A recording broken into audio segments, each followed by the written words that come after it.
I'm Angela White. I'm co-owner of ProTech Systems. We're a small two-business company based in Vermont. We've been in business for 21 years and we're attempting to position ourselves for sale. What I decided was to try to increase RMR and to do it quickly and efficiently. We are mandated by the state of Vermont to perform fire alarm tests and inspections, and it took an entire year.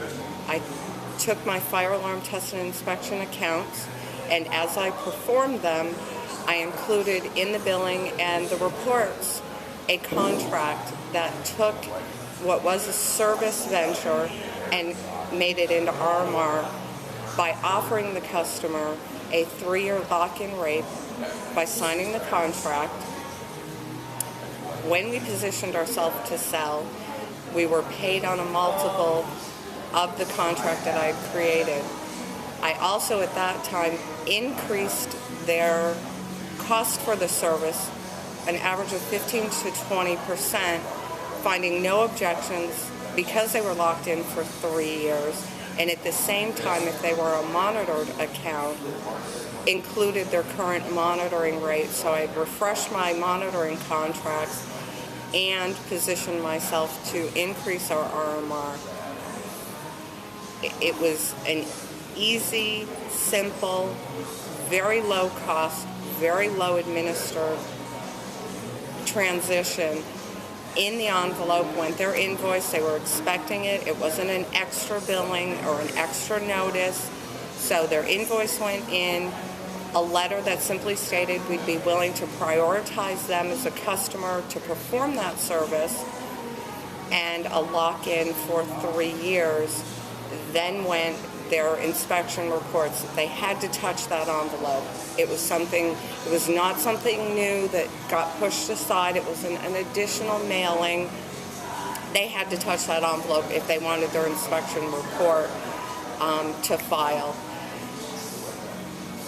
We had about 90 to 95% return, but we also increased our business because we had property managers who were excited about being able to budget for their owners, in saying that if we were to do this with our other properties, could you then take on additional properties? It gave them the ability to budget, to be able to look back to their owners and say, we have a way to lock you into a budget. And even though we only got 95%, it actually equated to more than 100% of return. Our cost, the administration was nothing. It was 6 pieces of paper, my standard contract with 1 additional line in it that I ran past our attorneys, and a self-addressed stamped envelope to give them more of an incentive to sign the contract and send it back. What was your total cost to do this? About $67.